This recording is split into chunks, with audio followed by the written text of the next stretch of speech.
Conspiracy muri Zimbabwe. Welcome to our channel, Zoom Confessions and Deep Secrets. Kana kari kuchanga kukuya paneno channel, please don't forget to subscribe. Kana chungwa garoka subscribe, but don't forget to comment and share this video. Nasi muri Zimbabwe takuigira inyaya ye picture ra Buddha ra Vice President Constantino Chiwenga iro renguva yavanga vachiri muhondo ndofunga apana mapictures avo nguva yavo yehondo akambobuda asi there is this one rabuda online Vice President Constantino Chiwenga vachiri mudiki nguva yehondo vachiwenga vakajoina hondo mugore 1973 vakatraina kuMozambique as a Zanu militant.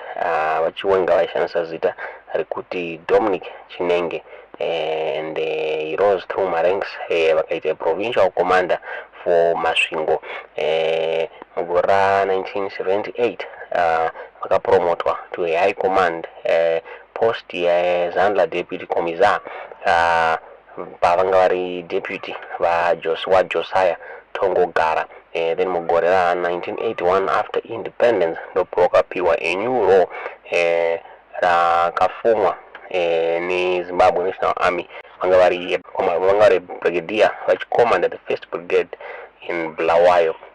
Vakaprovokapwa through my ranks kusvika vasvika pawo major general ndopa vakabva vadzoka kushandisa zita ravo rekuti Constantino Chiwenga.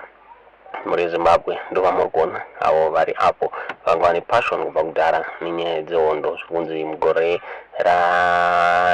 early 1980s vakafoira a basic officers course zvichinzi vakabribe a junior officer kuti avape maanswers exam. Saka zvikunzi mushure mekunge vaonekwa kunzi vaichita paexam vakaramba kubudisa zita remunhu angavapa maanswers aya. Zvikunzi vakabva vafaiwa vakanozvishuda right shoulder vachida kuzviuraya. Muri Zimbabwe vazoronza vazoadmitwa kuparinyatwa kwakazonoponera chiratidza kuti aiwa munhu anga ari passionate about nyaya dzake about trade ravo. Muri Zimbabwe ndonyaya ratawigira ituti zvemuri kufunga pamusoro pepicture muri kuona rapo rava Chiwenga mucomment section.